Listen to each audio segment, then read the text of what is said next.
Ayo, segera download Quran Tadabbur, tafsir dalam genggaman Anda.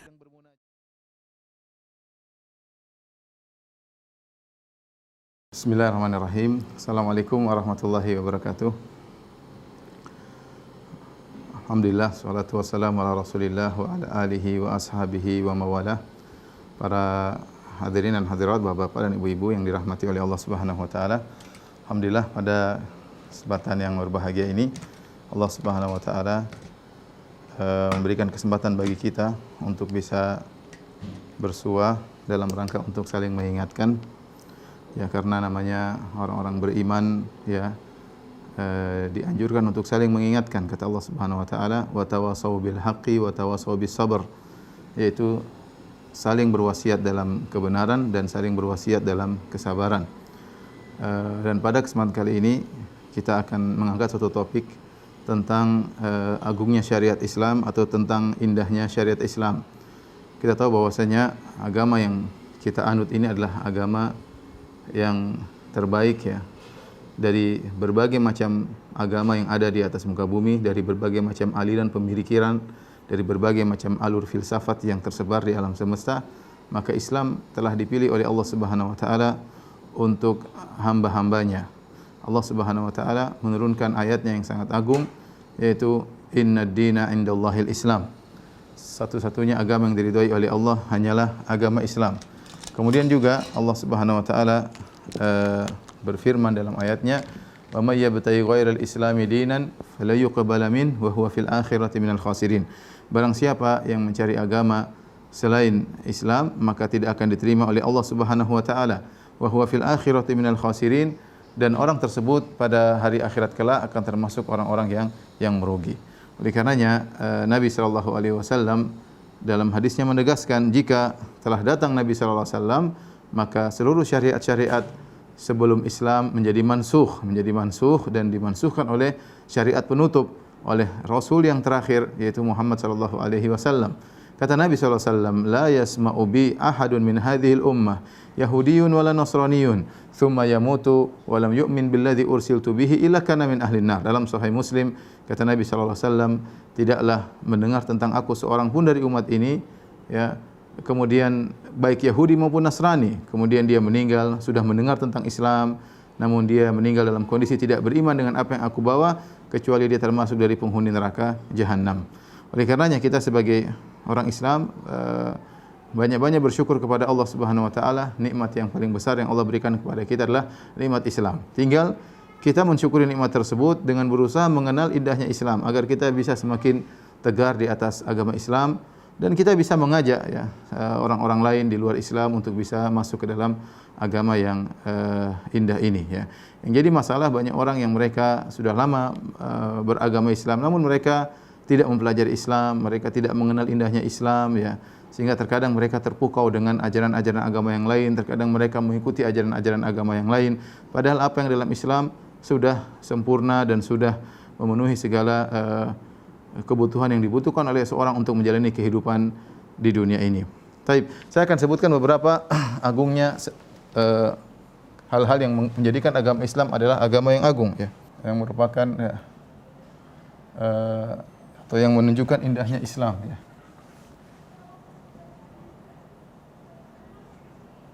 Agungnya Islam. Tentu banyak hal, tetapi kita membatasi pada sebagian perkara. Seperti di antaranya, ya, yang paling utama adalah Islam satu-satunya agama yang menyeru kepada tauhid,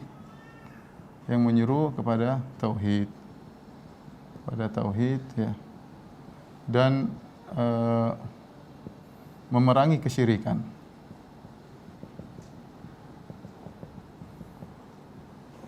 Adapun agama-agama yang lain kalau kita perhatikan, ya, menyeru kepada peribadatan kepada makhluk semisalnya, atau menyeru kepada berbilangnya Tuhan, ya, dan itu semua berlawanan dengan agama tauhid. Makanya dalam Al-Qur'an banyak sekali ayat-ayat, ya, yang menjelaskan tentang ketauhidan. Contoh surat yang sering kita hafal, Al-Ikhlas, Qul huwallahu ahad. katakanlah Allah adalah Maha Esa. Surat ini turun ketika orang-orang musyrikin datang kepada Nabi sallallahu alaihi wasallam kemudian berkata, "Ya Muhammad, ya, wahai Muhammad, sif lana rabbak." Ya, berikanlah sifat Rabbmu kepada kami. Maka turunlah firman Allah, "Qul huwallahu ahad." Allah Maha Esa. Ya, Allahus Samad. Allah Maha kaya, tidak ada yang semua makhluk butuh kepada Allah. Allah tidak butuh kepada selainnya. Kemudian lam yalid wa lam yulad, Allah tidak melahirkan dan tidak dilahirkan. Wa lam yakul lahu kufuwan ahad, dan tidak ada satu pun yang setara dengan Allah Subhanahu wa taala. Adapun agama-agama lain, maka rata-rata menyeru kepada kesyirikan ya. Agama-agama lain menyeru kepada peribadatan terhadap makhluk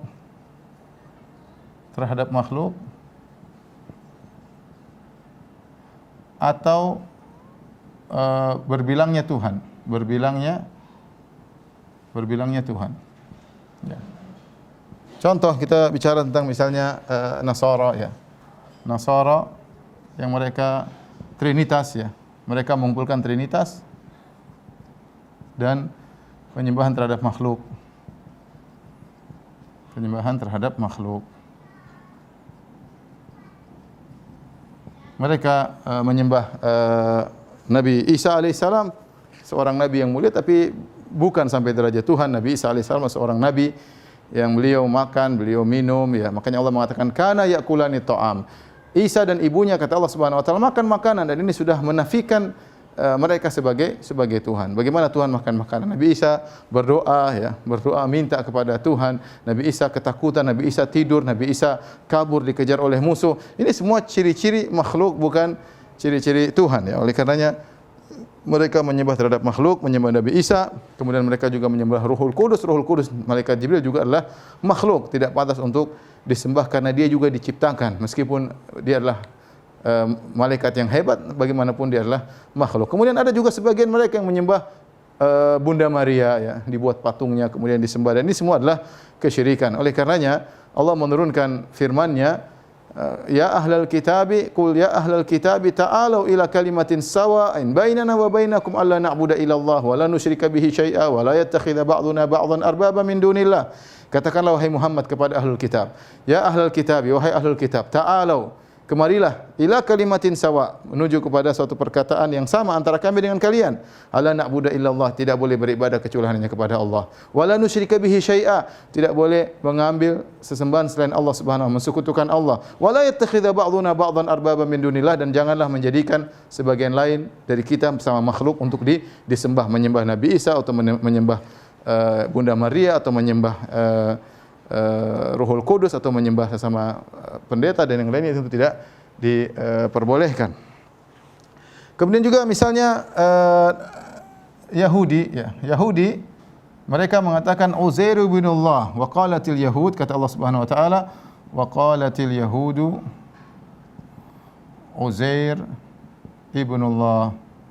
Berkata Yahudi bahwasanya Uzair adalah putra Allah. Ini adalah kesyirikan, tidak boleh. Allah tidak memiliki anak ya. Allah tidak mengambil anak, Allah tidak punya anak ya, sama sekali. Kalau kita bicara tentang misalnya agama Hindu, lebih parah lagi agama Hindu ya. Menyembah 3 dewa ya. Menyembah 3 dewa. Belum lagi kemudian mereka menyembah hewan-hewan, entah itu titisan dewa atau tunggangan dewa ataupun berkaitan dengan dewa. Mereka menyembah sapi. Subhanallah, saya bilang kalau kita sudah bicara tentang masalah akidah, kita bersyukur kepada Allah. Terkadang ada orang memiliki akal yang tinggi, kemudian IQ yang tinggi, namun ternyata dalam masalah peribadatan mereka tidak mendapat petunjuk. Saya melihat suatu kondisi di mana seorang kemudian menunggu seekor sapi untuk kencing, kemudian dia pun ambil air kencingnya, kemudian dia pun usapkan ke tubuhnya ya. Kemudian dia sembah sujud kepada sapi tersebut. Ini bukan khayalan, ini nyata kita lihat ya di YouTube, bagaimana menyedihkan ya.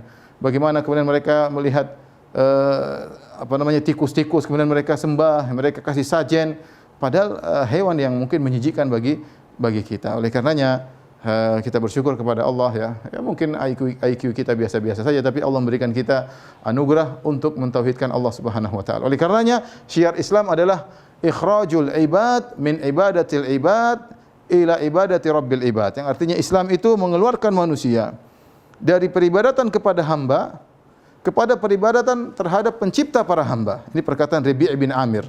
Rabi' bin Amir ketika diutus di zaman Sa'ad bin Abi Waqqas menuju Rustum, dia berkata, "Untuk apa kalian kemari?" Kata Rabi' bin Amir, "Untuk ikhrajil ibad min ibadatil ibad ila ibadati rabbil ibad." Untuk mengeluarkan manusia dari peribadatan kepada hamba kepada peribadatan kepada pencipta para hamba. Karenanya di antara agungnya syariat Islam, di antaranya Islam adalah salah satunya agama yang menyuruh kepada tauhid dan mengurangi kesyirikan. Yang kedua, Islam salah satunya agama yang keotentikan kitab sucinya bisa dipertanggungjawabkan. Bisa dipertanggungjawabkan.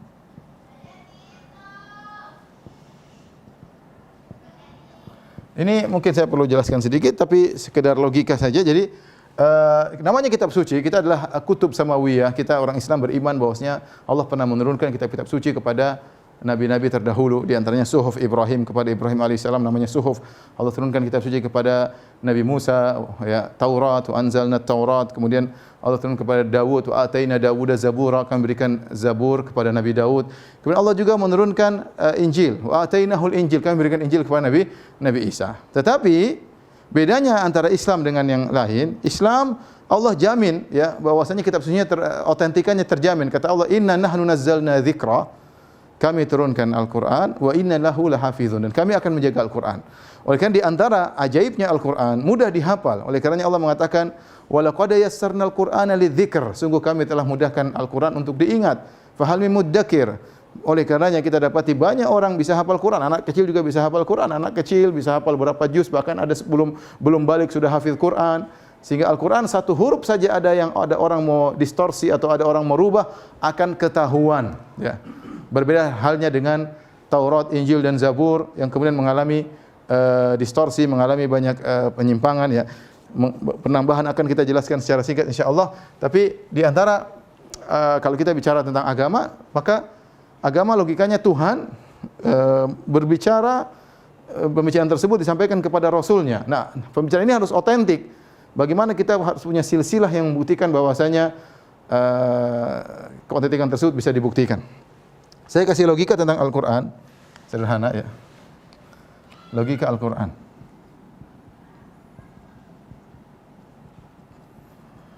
Logika Al-Quran yaitu Allah Subhanahu wa taala berfirman, ya, kemudian melalui malaikat Jibril, kemudian kepada Nabi Muhammad sallallahu alaihi wasallam. Nabi Muhammad sallallahu alaihi wasallam. Ya, Muhammad sallallahu alaihi wasallam. Dari Muhammad kemudian para sahabat, ya. Para sahabat. Nah. Ya. Taib. Jadi dari Al-Qur'an dari Allah menuju Nabi sallallahu alaihi wasallam, kemudian dari Nabi Muhammad sallallahu alaihi wasallam kepada para sahabat, poin ini, kemudian dari para sahabat kepada kaum muslimin, ya. Kaum muslimin, para tabi'in dan selanjutnya. Ini semua sanadnya bisa dibuktikan, ya. Sanad periwayatan ya otentik karena mutawatir. Ya, karena mutawatir. Apa itu mutawatir? Mutawatir itu yang meriwayatkan sangat banyak. Sehingga sanad Al-Quran sampai kepada kita banyak sekali sanadnya. Karena sahabat banyak yang dari Nabi SAW dan sampai kepada kita juga sangat banyak. Oleh karenanya kita punya teman-teman banyak memiliki sanad. Anfulan sampai kepada Nabi SAW tentang isi Al-Quran. Sehingga keotentikan Al-Quran tidak bisa diragukan. Karena terlalu banyak yang meriwayatkannya. Apalagi dia cuma 1400 tahun yang lalu. Ya, sehingga karena perhatian para sahabat tentang Al-Quran sangat tinggi, sehingga yang menghafal Al-Quran sangat banyak. Saya katakan tadi, kalau satu orang saja merubah satu ayat, maka pasti ketahuan. Lain halnya dengan hadis. Adapun hadis, ya, hadis maka bermacam-macam modelnya. Ya. Kalau saya tulis hadis, adapun hadis, ya. Hadis Nabi sallallahu alaihi wasallam, yaitu logikanya Nabi kemudian kepada para sahabat, ya. Nabi kepada para sahabat. Kemudian sahabat kepada para tabi'in, dari tabi'in kemudian sampai kepada kaum muslimin. Nah, tidak semua hadis diriwayatkan secara mutawatir. Dan kemudian hadis-hadis tersebut ada yang dhaif, ada yang sahih, ada yang hasan, ada yang perawinya bermasalah, dan Islam memiliki ilmu tentang masalah rawi ya. Saya misalnya hadis ya. Misalnya hadis, ini bicara hadis Nabi. Di bawahnya ada sahabat. Kemudian ada tabi'in. Kemudian misalnya tabi'in fulan ya. Kemudian fulan ya. Fulan ya. Sampai misalnya ke Tirmidzi misalnya, Tirmidzi. Dalam Islam untuk bicara hadis ini setiap perawi ini ada biografinya. Fulan ini siapa, ada biografinya. Setiap perawinya ada biografinya. Setiap perawi ada biografinya. Kemudian kredibilitasnya pun dibicarakan oleh para ulama. Karena ini masalah menyangkut dia siqah, terpercaya atau bohong dan yang lainnya dijelaskan oleh para ulama. Sehingga dengan ilmu ini namanya ilmu jarh wa ta'dil. Dari sini di kesimpulan hadis itu ada yang sahih, ada yang dhaif, yang lemah. Yang lemah itu pun macam-macam, ada yang palsu ya. Ada yang sangat lemah. Ya. Ada yang tidak terlalu lemah. Tidak terlalu lemah. Nah, ini semua diketahui dari mana? Dari ilmu namanya ilmu jarh wa ta'dil. Apakah si fulan ketemu dengan si fulan ini ataukah dia tidak ketemu sehingga riwayatnya terputus? Bagaimana kalau ketemu? Bagaimana biografi si fulan ini? Bagaimana hafalannya? Bagaimana penelitian ulama tentang setiap orang ini ada biografinya ya. Itulah yang disebut dengan sanad dan itu hanya ada dalam Islam. Makanya saya sering kasih logika kalau orang cerita, "Ustaz, benarkah dahulu Sunan Kalijaga bertapa di pinggir sungai kemudian tahu-tahu jadi wali?" Saya bilang itu cerita. Cerita itu harus ada sanadnya, sanad periwayatan. Datangkan sanad periwayatan. Misalnya seorang mengatakan telah berbicara sampaikan kepadaku bapakku dari Paijo dari Paimin dari Ki siapa dari Ki siapa melihat Sunan Kalijaga di pinggir kali bertapa jadi sunan. Taib. Ini perawi-perawi bapakmu, kemudian Paijo, Paimin, Ki ini, Ki anu, ini ada enggak biografinya? Kalau ada biografinya baru kita bisa nilai. Kalau tidak bisa kita nilai, maka kita bilang diceritakan. Mungkin terjadi, mungkin benar, mungkin salah, karena tidak ada ilmu untuk bisa menilai kebenaran cerita tersebut. Tidak tahu ya. Oleh karenanya saya tidak bisa menghukum Sunan Kalijaga benar enggak seperti diceritakan di pinggir kali bertapa jadi. Dia bilang enggak ada sanadnya. Kalau ada sanadnya kita bisa hukum. Kalau tidak ada sanadnya, maka kita bilang hukum asalnya tidak ada cerita tersebut. Karena nanti orangnya bisa saja mengatakan bapak saya dulu bisa terbang, ya repot. Atau mbah saya nomor 7 bisa terbang lah. Siapa yang menyampaikan mbahmu nomor 7 dulu bisa terbang?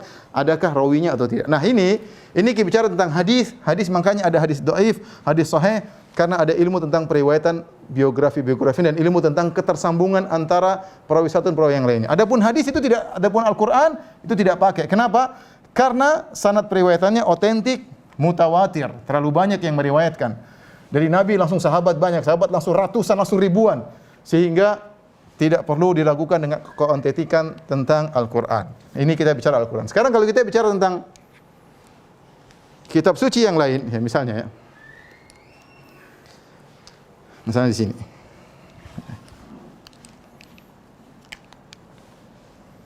Adapun kitab suci yang lain,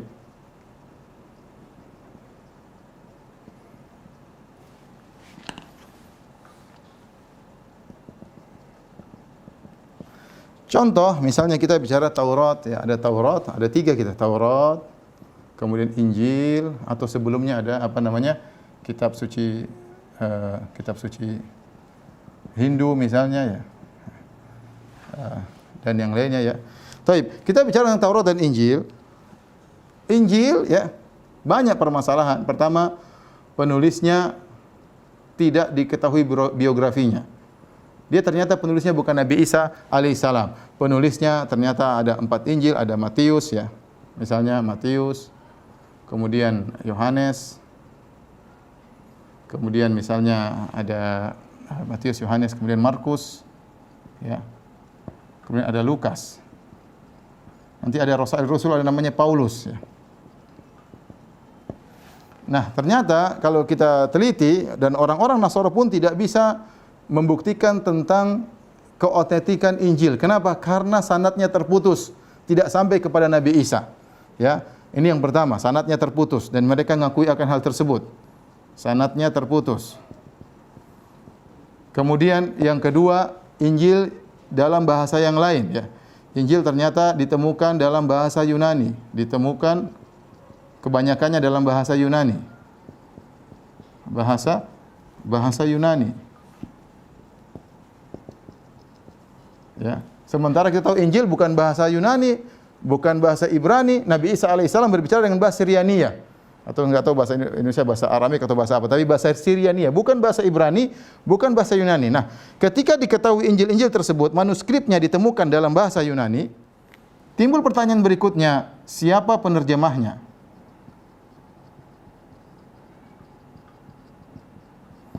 Kalau penerjemahnya, setahu kita tahu siapa penerjemahnya, ini pun tidak diketahui. Terus bagaimana status kredibilitasnya? Bohongkah dia atau nambah-nambahin atau tidak? Intinya orang-orang Nasara tidak mampu untuk membuktikan keotentikan Injil, ya. Kemudian lagi belum Injil bukan cuma 4, ada Injil ada puluhan, yang lainnya di ilgo, di cancel, tinggal hanya Injil ini yang dipakai. Demikian juga Taurat juga sanad pun tidak ada. Orang Yahudi tidak mampu mendatangkan sanad Taurat sampai Musa, Nabi Musa alaihissalam, mereka tidak mampu, ya. Ini pun mereka tidak mampu. Adapun kitab suci Hindu misalnya, ini pun diperselisihkan siapa yang tulis, apakah dari Tuhan, apakah dari dewa. Orang Hindu pun tidak mampu untuk menyampaikannya. Ini saya katakan sekedar pengetahuan bahwasanya di antara hal yang istimewa pada Islam adalah Islam kitab sucinya bisa dibuktikan keotentikannya, ya, sehingga kalau keotentikannya bisa dipertanggungjawabkan, maka isinya bisa kita yakini, ya. Adapun kalau agama-agama yang lain, kitab sucinya tidak bisa dibuktikan secara otentik. Tapi kita lanjutkan habis ini.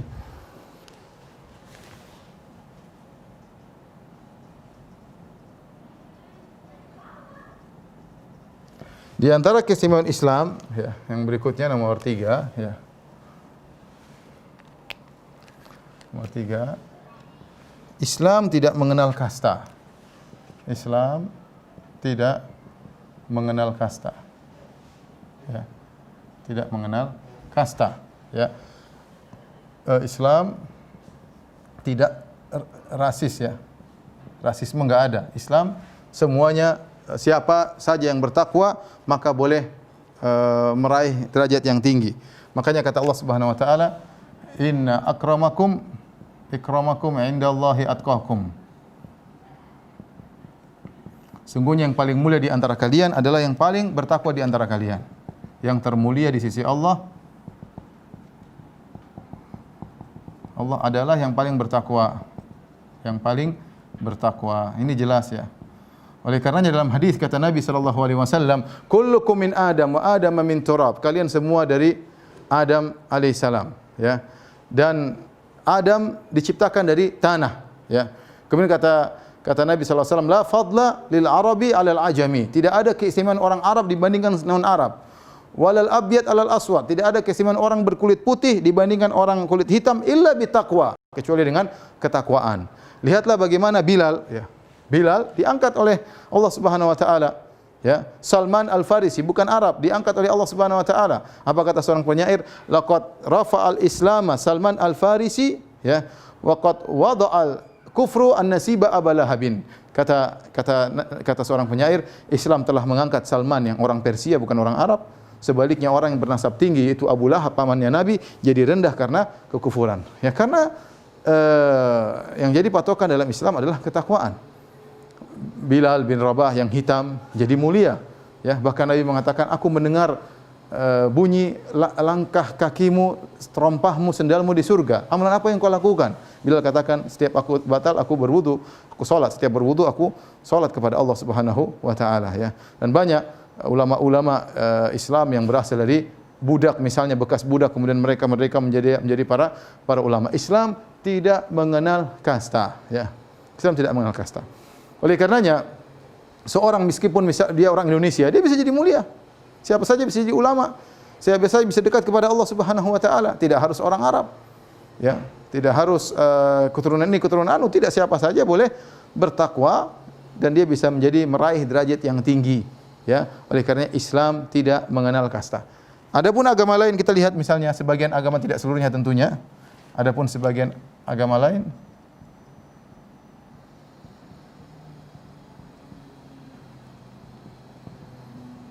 contoh seperti kita kalau bicara Hindu mengenal kasta. Ya, Hindu ada kastanya. Ya. Kemudian ada namanya Brahmana, Ksatria, Waisya, Sudra, ya. Kalau suku Brahmana atau kasta Brahmana tercipta dari bagian Tuhan bagian mana, suku Ksatria dari bagian mana, Waisya dari bagian Sudra bagian mana, sehingga yang mendapat suku Sudra maka sungguh menyedihkan, ya. Brahmana, kemudian Ksatria, kemudian Waisya, kemudian Sudra. Baik. Kita lihat juga misalnya contoh Yahudi, ya. Yahudi lebih rasis lagi. Menurut Yahudi, ya, kalau kita baca dalam Talmud mereka, kitab suci mereka, salah satu selain Taurat mereka punya Talmud, maka yang mulia hanyalah suku Yahudi. Yang mulia hanyalah suku Yahudi. Yang mulia hanyalah suku Yahudi. Ya, mereka mengagungkan sangat keras. Kalau ada orang sombong, maka yang paling sombong adalah orang Yahudi. Mereka kenapa tidak beriman kepada Nabi SAW? Masalahnya Muhammad dari Arab, itu mereka tidak suka. Mereka sudah nunggu-nunggu datangnya Muhammad SAW. Mereka sudah nantikan, bahkan mereka tinggal di Madinah karena mereka mendengar Muhammad akan berhijrah ke kampung tersebut. Mereka sudah tunggu-tunggu. Ternyata ketika datang bukan Yahudi, maka mereka pun benci kepada Muhammad SAW karena rasnya yang berbeda. Ya, itulah suku-suku Yahudi. Ya. Oleh karenanya, dari sini kita tahu bahwa Islam tidak mengenal kasta. Siapapun orang bisa mulia di sisi Allah Subhanahu wa taala. Yang penting dia bertakwa dan beriman kepada Allah Subhanahu wa taala, ya. Kemudian Islam adalah, ya,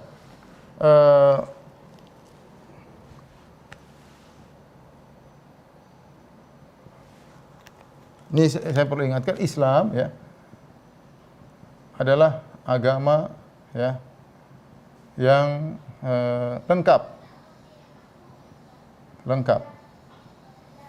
Makanya Allah Subhanahu wa taala berfirman, Al-yauma akmaltu lakum dinakum. Al-yauma akmaltu lakum dinakum wa atmamtu alaikum ni'mati wa raditu lakumul Islam madina. Kata Allah Subhanahu wa taala, pada hari ini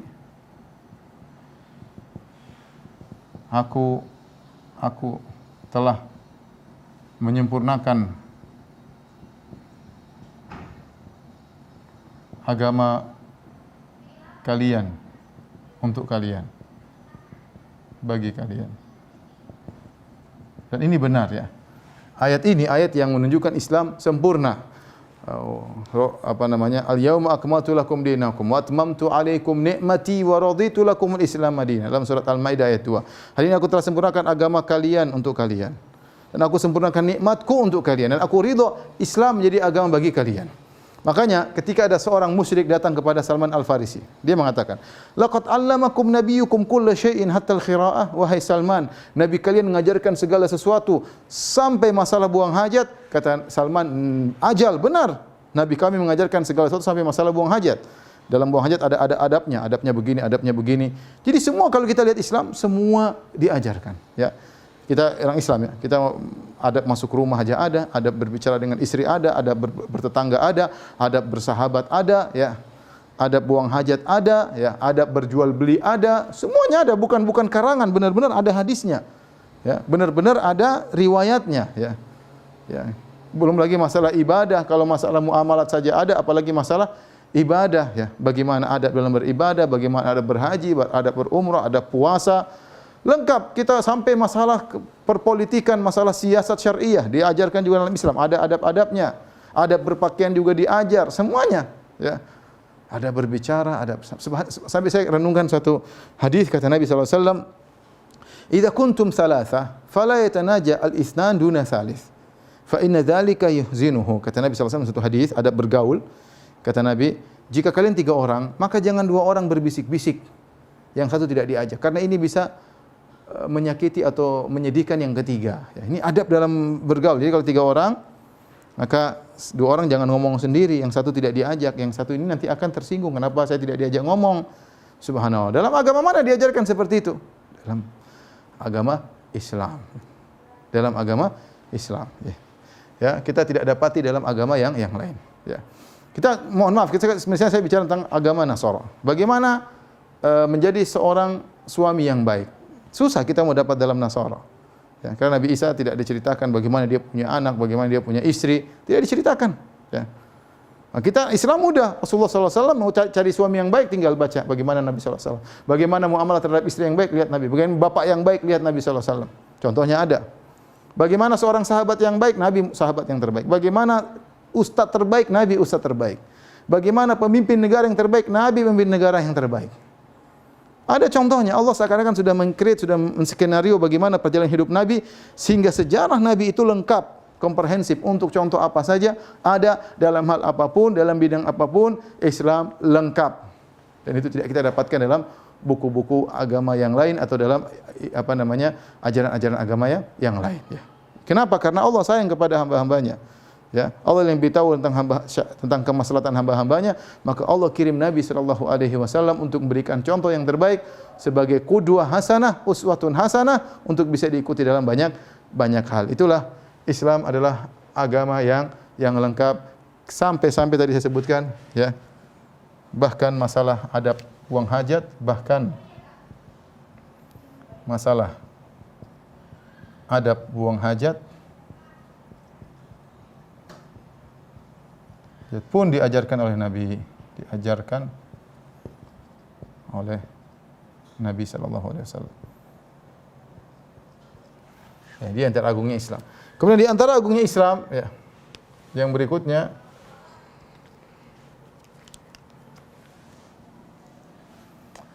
Islam adalah agama yang memberi porsi besar terhadap akhlak. Ya, dalam akhlak. Terhadap akhlak. Nabi SAW bersabda dalam hadisnya, "Innama bu'istu liutammima makarimal akhlak." Kata Nabi, sungguhnya aku diutus untuk menyempurnakan akhlak.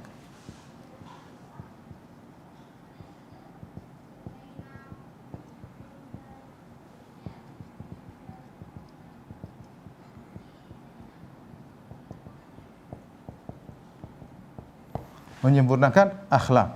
Subhanallah, saya kasih akhlak tadi, dia mirip dengan kelengkapan tadi, ya.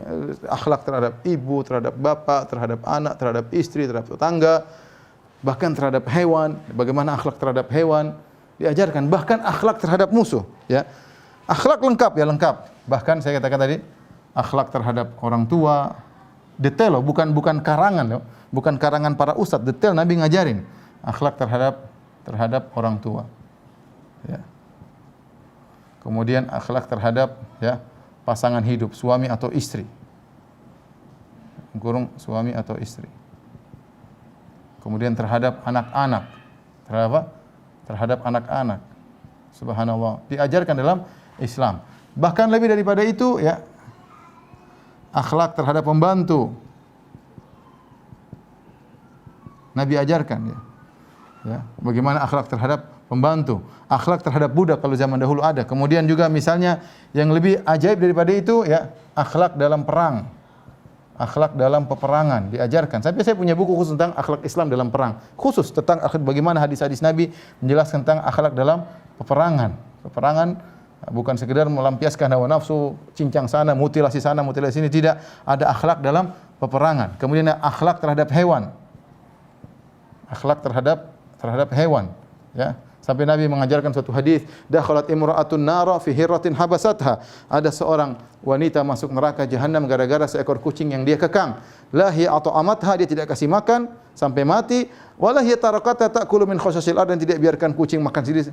Ya, tapi dia kekang akhirnya mati. Itu masuk neraka. Dia menjelaskan bagaimana bahwasanya Islam juga mengajarkan akhlak terhadap hewan. Kemudian juga akhlak terhadap non-muslim, ya. Ya, non-muslim terhadap orang kafir, ya. Seperti firman Allah Subhanahu wa taala, "La yanhakumullahu 'anil ladzina lam yuqatilukum fid din wa lam yukhrijukum min diyarikum an tabarruhum wa tuqsitu ilaihim, innallaha yuhibbul muqsitin." Kata Allah dalam Al-Qur'an, Allah tidak melarang kalian untuk berbuat baik, berbuat adil kepada orang-orang kafir yang tidak memusuhi agama kalian, tidak mengusir kalian dari negeri kalian. Silakan berbuat baik kepada mereka. Dan dipraktekkan oleh Nabi SAW. Nabi tinggal di Madinah bersama orang Yahudi dengan 3 sukunya, Bani Qainuqa, Bani Nadir, Bani Quraidah. Nabi berdagang dengan mereka, Nabi bermuamalah dengan mereka, Nabi buat perjanjian sama mereka. Tapi akhirnya mereka berkhianat, ya, akhirnya terusir mereka satu persatu, ya, karena mereka berkhianat, bahkan mereka mencoba untuk membunuh Nabi SAW. Tetapi maksud saya, ini semua, ya, antum tidak dapati lengkap seperti ini kecuali dalam Islam, karena Islam adalah agama yang benar-benar memberikan porsi yang besar terhadap akhlak. Kita ini yang orang Islam kurang bisa menjalankan ini semua. Kita suami tidak tahu bagaimana akhlak terhadap istri. Kita istri tidak tahu bagaimana berakhlak terhadap suami. Kita anak tidak tahu berakhlak terhadap orang tua. Kita orang tua tidak tahu bagaimana berakhlak terhadap anak. Yang penting anak dikasih yang dia mau dikasih, kita terserah mau ini, akhirnya kita merusak anak kita, memenuhi segala keinginannya tanpa kita ajar, tanpa kita didik, tanpa kita bebani, kita beri bekal agama, akhirnya mereka rusak. Kenapa? Kita enggak punya akhlak terhadap anak-anak. Ya, akhlak terhadap tetangga, ya. Ya, lengkap kalau saya bilang kalau Islam lengkap terhadap tetangga misalnya. Akhlak terhadap pembantu, bagaimana Nabi SAW punya pembantu Yahudi. Nabi pernah punya pembantu Yahudi, anak muda. Ketika pembantu tersebut sakit, Nabi datang jenguk Yahudi, anak Yahudi tadi. Nabi dakwahi, kemudian dia masuk Islam. Tapi maksud saya, lihat bagaimana ada seorang kepala negara Muslim punya pembantu Yahudi, dan ketika pembantunya sakit dijenguk oleh kepala negara. Itu pernah dipraktikkan oleh Nabi SAW. Saya tidak usah bicara banyak-banyak, bicara tentang ini ya, akhlak terhadap orang tua. Antum ibu bapak cari di agama mana yang mengajarkan akhlak terhadap orang tua dengan detail. Tidak seperti Islam, bagaimana kepada orang tua dilarang angkat suara, merendahkan diri, jangan angkuh. Kata Nabi, ilzam rijlaiha fasammal jannah, lazimilah kaki ibumu, semuanya di sana adalah surgamu. Nabi berkata tentang ayah, anta wa abuka li malik, anta wa maluka li abik, engkau dan hartamu milik bapakmu. Bagaimana? Luar biasa. Oleh karenanya ada sebagian orang masuk Islam gara-gara apa? Gara-gara melihat akhlak kaum muslimin terhadap ibunya. Jadi ada sebagian orang Islam yang berlibur ke Eropa misalnya atau ke negeri barat, kemudian subhanallah dia berlibur, mereka berlibur dengan ibunya. Kemudian ibunya benar dilayani, keluar benar-benar kemudian diangkat, diletakkan berebutan untuk melawan melayani ibunya. Orang-orang barat heran lihat. Orang barat ya, secara umum kita bicara ya. Kalau bicara masalah drugs sama orang tua hanya di film-film. Kenyataannya kalau kita lihat mereka di sana, ya, saya rasa Bapak dan Ibu seringnya ada yang ke sana. Ya, kita lihat sendiri bagaimana orang tua jalan dengan anjing, ya. Jalan dengan anjing itu anaknya kemana, ya. Kalau ada yang sakit, tidak ada yang jenguk, ya. Sampai saya punya beberapa kerabat dan kawan-kawan yang kerja di sana. Waktu saya ke sana, mereka bilang, Ustadz, sampai berapa kali mereka ketika bapaknya sakit dibawa, aku taruh di rumah jompo kadang-kadang kalau enggak taruh di rumah sakit, dia bilang jangan telepon saya kecuali bapak saya sudah mati. Kalau belum mati jangan telepon. Akhirnya ada kerabat saya suatu hari ngerawat orang tuanya, kemudian lagi sekarat, maka dia telepon anaknya. Anaknya marah-marah, sudah mati belum? Belum. Kenapa telepon saya? Saya kan bilang kalau sudah mati baru telepon. Dan itu kejadian. Orang Islam kalau ada yang satu sakit, yang jenguk coba keluarganya, tetangganya, temannya, subhanallah. Jadi kita tidak akan dapati dalam agama manapun bagaimana akhlak terhadap orang tua seperti dalam Islam, ya. Islam itu agama yang sangat indah. Bagaimana seorang tua dimuliakan di masa tuanya. Saya pernah naik pesawat dengan seorang kafir. Sedih, orang kafir kaya raya. Kebetulan ngobrol satu pesawat, yang bagaimana Pak cerita. Waduh, saya ini sedih aja. Kenapa? Anak-anak saya kasih semuanya, semua yang mereka inginkan. Sekarang saya jauh dari mereka. Namanya orang tua pengen ditelepon, pengen dijenguk, pengen ngobrol sama anaknya. Ya, tapi kalau orang nggak pernah belajar tentang akhlak, ya mungkin di antara mereka ada yang baik, bawaan sendiri. Tapi secara detail, kemudian bagaimana Islam mengatakan masuk surga adalah di kaki ibu misalnya, bahwasanya ayah adalah pintu surga, itu nggak ada kecuali seperti di Islam. Wala taqul lahum ufin, jangan ngomong kepada orang tua. Waqfid lahum janaha dzulli minar rahmah, rendahkan dirimu, jangan sombong, jangan sok-sok seorang doktor, seorang profesor kemudian sombong di hadapan kedua orang tua. Ya. Islam mengajarkan akhlak yang mulia. Taib. Kemudian di antara agungnya Islam,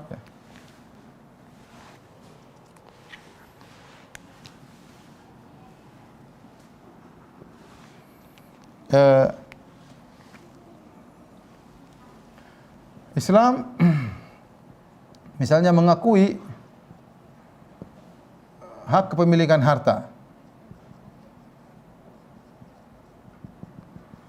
Dengan harta secara pribadi, namun mengatur juga tentang zakat. Kalau kita boleh katakan, Islam berada di antara kapitalis dan sosialis, ya. Islam di antara kapitalis dan sosialis, ya. Seperti kita dapati sebagian negara mereka mempraktikkan sosialis, sebagian kapitalis. Sosialis semua harta milik bersama. Ya, ini Islam tidak demikian. Islam yang berusaha diberi kenyataan itu tidak bisa demikian. Misalnya negara sosialis, semua rakyatnya dipaksa kerja semua milik bersama. Tetap saja meskipun negara tersebut sosialis, pasti ada strata orang-orang yang hidupnya mewah. Tidak mungkin bisa sama semua. Mustahil.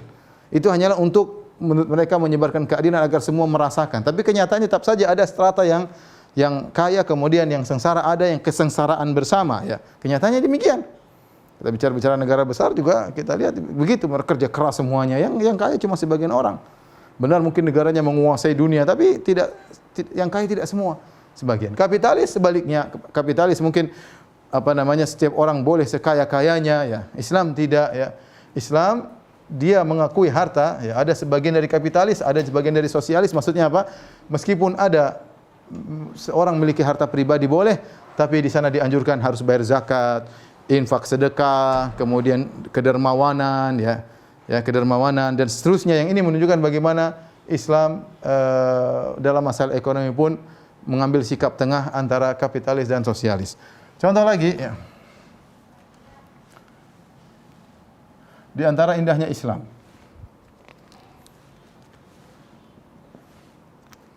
Islam bukan agama yang mengabaikan dunia.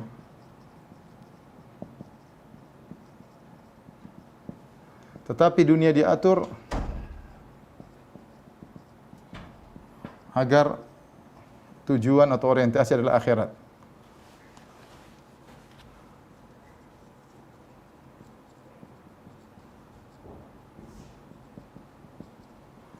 Ya.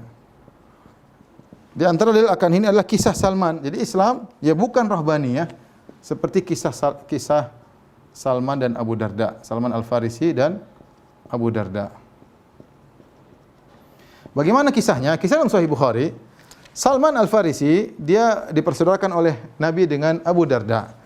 Ya, akhirnya suatu hari Salman Al-Farisi datang ke rumah Abu Darda. Kemudian dia mendapati wajah ada Ummu Darda mutabadzilah. Ternyata Ummu Darda istrinya Salman bajunya tidak rapi, ya. Ini adalah kesalahan. Makanya kalau wanita harusnya bajunya rapi, kalau suaminya datang kapan-kapan dia bisa menyambut suaminya. Ini kenapa istrinya kok tidak rapi? Maka Salman bertanya kepada Ummu Darda, "Aina Abu Darda? Di mana suamimu?"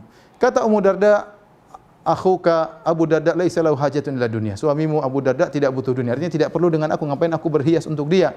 Salman tahu ada kesalahan. Abu Darda terlalu semangat beribadah. Akhirnya Salman nunggu. Begitu Abu Darda pulang, terbenar Abu Darda lagi puasa. Abu Darda siapkan makanan buat Salman. Kata Abu Darda, "Kul, makan. Fa inni shaim, saya puasa." Kata Salman, "Saya tidak mau makan sampai kau juga makan." Akhirnya Abu Darda terpaksa buka puasa. Makanlah bersama Salman Al-Farisi. Salman ternyata tidak pulang. Dia ingin memperbaiki saudaranya yang salah persepsi tentang Islam. Radhiyallahu ta'ala anhu. Akhirnya dia tidur di situ. Baru sepertiga malam, mungkin baru jam 9 Salman ingin sholat malam. Kata Abu Darda ingin sholat malam. Kata Salman, "Belum, tidur dulu." Mungkin nanti jam 12 ingin sholat malam. Kata Salman, "Belum, tidur dulu." Nanti mungkin jam 2 sudah menjelang malam terakhir, baru kemudian Abu Darda bangun, Salman yang kasih bangun, "Ayo sholat malam." Mereka sholat malam berdua. Setelah itu, setelah sholat malam, Salman kasih nasihat. Kata Salman, "Wahai Abu Darda, inna li rabbika alaika haqqan." Rabbmu punya hak. Oh, ibadah ya. Tapi ingat, wa li jasadika alaika haqqan. Jasadmu juga punya hak untuk istirahat. Wali zawrika 'alaika haqqan, tamumu juga punya hak. Wali ahlika 'alaika haqqan, istrimu, anak punya hak. Fa'ati kulladzi haqqin haqqah, maka berikanlah porsi masing-masingnya. Islam demikian. Makanya tadi kita sebutkan tentang Islam yang komprehensif, kita sebutkan Islam yang menjelaskan tentang akhlak secara sempurna. Islam bukan kita cuma di masjid doang, baca buku saja, baca Quran saja, enggak. Berdagang, para sahabat dulu berdagang, tapi mereka juga memperhatikan anak istri. Ya, kalau cuma perhatikan akhirat tanpa dunia, bagaimana kemudian Islam bisa maju ketika itu? Mereka ada berperang, mereka ada atur strategi, mereka ada berbicara tentang akhlak, tetapi orientasi harus dunia, orientasi harus apa? Akhirat. Yang jadi masalah kalau dunia dijadikan tujuan utama, itulah kata Nabi SAW, ta'isa abdud dinar, ta'isa abdud dirham. Binasa budak dunia, budak dirham, budak dinar. Yang mereka mengejar dinar dan dirham sehingga lupa untuk beribadah kepada Allah. Itu yang celaka. Islam tidak seperti Nasara yang mengajarkan rahbaniyah, ya seperti pastor tidak kawin, tidak ini. Gimana Islam tidak demikian? Islam agama yang logis. Saya pernah ketemu dengan sebagian saya ketemu dengan kawan, ada orang Hindu, waktu kemudian dia undang saya makan, kita ngobrol bareng, ya. Kemudian dia bilang, "Ustaz," saya tanya-tanya tentang Hindu. Dia bilang, "Ustaz, kita kalau menjalankan Hindu enggak bisa, Ustaz. Secara benar-benar kita harus meninggalkan dunia ini." Dia ngomong begitu. Ya. Kita dalam Islam tidak. Anda bisa jadi orang mulia sebagai raja, bisa. Ya. Bisa raja. Bukankah Nabi ketika menyebutkan 7 golongan dinaungi oleh Allah, yang pertama kata Nabi, imamun adil. Yang dinaungi oleh Allah adalah raja yang adil, pemimpin yang adil, presiden yang adil, pejabat yang adil. Berarti dia kerja sebagai penguasa. Dan dalam Islam, khairukum anfa'ukum linnas, sebaik-baik kalian yang paling bermanfaat bagi orang lain. Jadi raja bisa jadi, lihat, bukankah Raja Sulaiman raja yang mulia, bukankah Raja Daud, ya. Siapapun, Anda ustadz bisa jadi mulia, Anda pedagang bisa jadi mulia, Anda seorang istri bisa masuk surga yang tinggi, Anda sebagai suami bisa Anda menjadi bapak bisa meraih surga yang tinggi.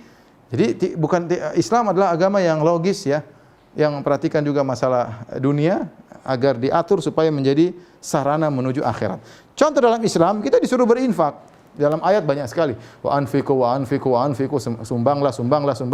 Nah, kalau kita enggak punya pekerjaan, gimana cara sumbang? Logika sederhana aja. Yang salah kalau Anda cari-cari dunia berlebihan sehingga lupa diri, itulah alhaqumut takatsur. Kalian telah terlalaikan dengan sifat membanyak-banyakan harta, ya. Taib.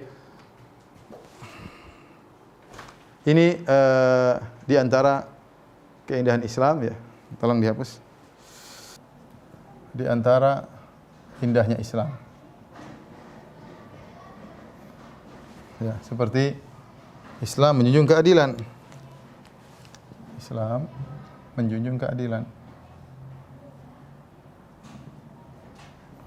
Keadilan bukan persamaan. Bukan persamaan. Ya. Apa itu keadilan? Definisi keadilan dalam Islam adalah wad'u syai' fi mawdhi'ihi, yaitu meletakkan sesuatu pada tempatnya.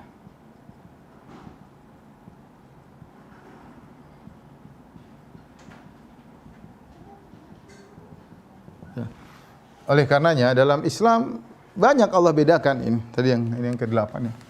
Dalam Islam banyak hal Allah bedakan. Misalnya kata Allah, "Qul hal yastawil ladzina ya'lamuna wal ladzina la ya'lamun?" Apakah sama orang yang berilmu tidak berilmu? Enggak boleh disamakan. Kita tidak memperjuangkan persamaan dalam segala hal. Yang diperjuangkan oleh Islam adalah keadilan, itu meletakkan suatu pada tempatnya. Inilah kadang ada propaganda yang, mohon maaf, propaganda barat misalnya. Propaganda barat atas nama keadilan, yaitu wanita disamakan dengan lelaki. Islam tidak membenarkan hal ini. Islam keadilan adalah meletakkan suatu pada tempatnya, tidak menamakan hal yang berbeda. Bagaimana kita mau menyamakan antara anak SD dengan anak SMA? Enggak mungkin sama. Sama misalnya kita punya anak satu SD satu SMA, sama-sama minta mobil misalnya. Oh, karena kan sama-sama mobil, ya enggak bisa. Kamu masih kecil enggak bisa naik mobil. Ya, saatnya sekarang kamu masih di bawah ayah, digonceng ayah.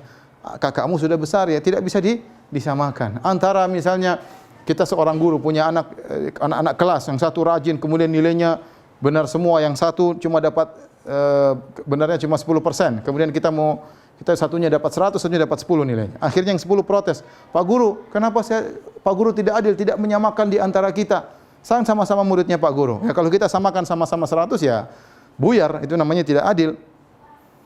Satu protes, Pak Guru, kenapa dia ranking 1, saya ranking 20? Semuanya ranking 1, ya rusak.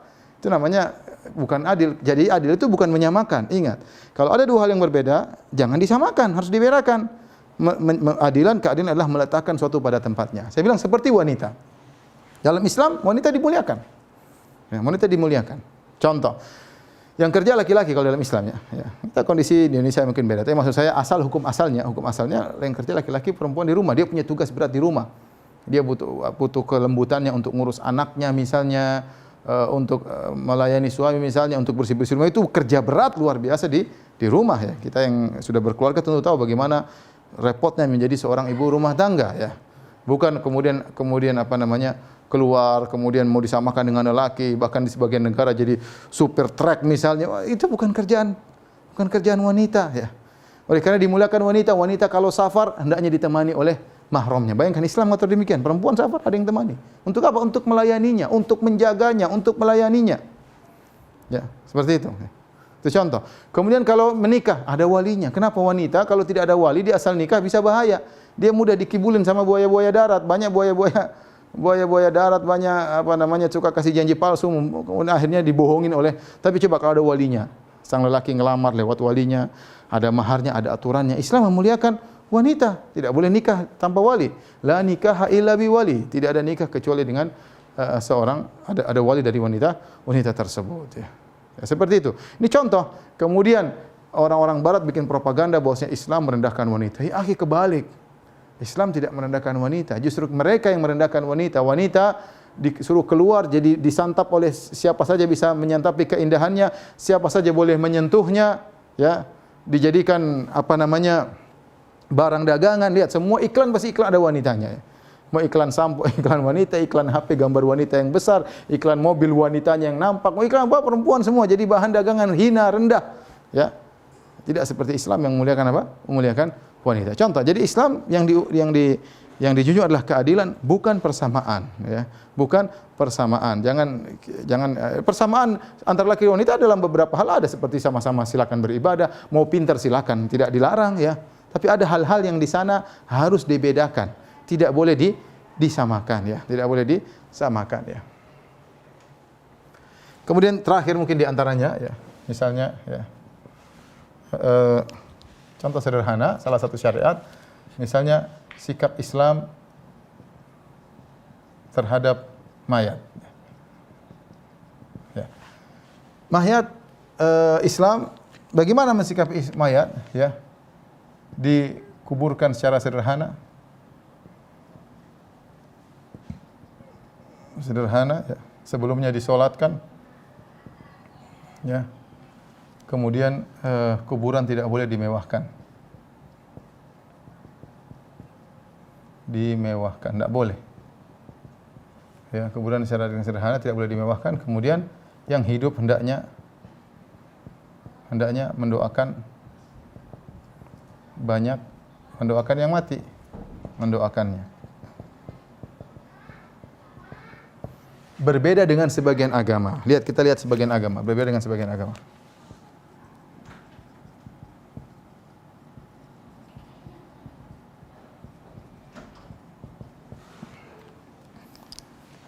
Sebagian agama ya, misalnya diletakkan di tempat yang tinggi.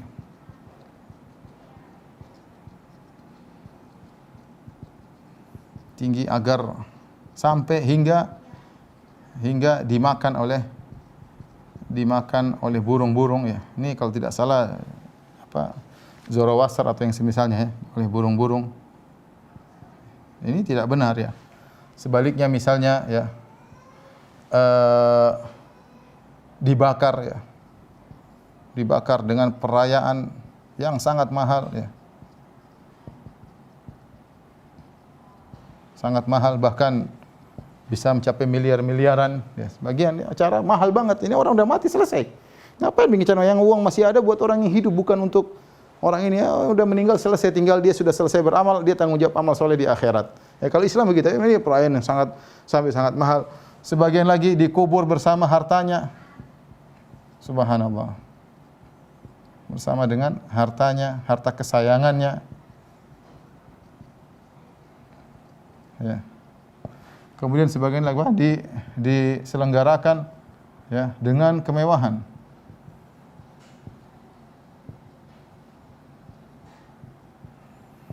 Ya. Islam tidak. Islam dikuburkan secara sederhana dengan tidak boleh mewah-mewah ya. Dengan melihat mayat tersebut kita ingat akhirat. Ya, bukan kemudian dibuat mewah, dibakar sampai miliaran atau dibuat yang berlebihan ya. Ini dalam mayat saja kita bagaimana indahnya syariat Islam. Oleh karena ada pendeta yang masuk Islam ya atau seorang Nasara masuk Islam gara-gara melihat penyelenggaraan jenazahnya Raja Fahad, King Fahad. Ya. Jadi King Fahad itu kan raja Arab dahulu. Ya, sebelum Malik Abdullah, sebelum Malik Salman ya. Orang kaya raya tentunya, apalagi zamannya jaya-jayanya Arab Saudi ketika itu. Ternyata ketika dikubur sederhana, kain kafan dia akan masukin dalam tanah selesai tutup. Enggak ada. Ada yang lihat itu masuk Islam. Lihat bagaimana syariat yang mulia, tidak neko-neko, tidak membedakan satu dengan yang lainnya. Kemana kemudian satunya mentang-mentang raja kemudian dibikin kasihan yang miskin-miskin gimana matinya? Sudah selesai. Kau raja di dunia, di akhirat sudah selesai. Ya.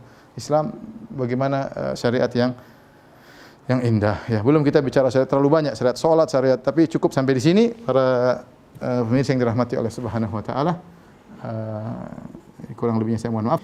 Demikian para kawan-kawan ya, Bapak dan Ibu yang dirahmati Allah Subhanahu wa taala, ini yang saya sampaikan pada kesempatan kali ini. Semoga tali persaudaraan semakin disambung terus dan di dalam kebaikan, dan semoga persahabatan ini tidak hanya di dunia saja tapi berlanjut juga di surga kelak. Amin ya rabbal alamin. Kurang lebihnya saya mohon maaf. Wabillahi taufiq wal hidayah. Assalamualaikum warahmatullahi wabarakatuh.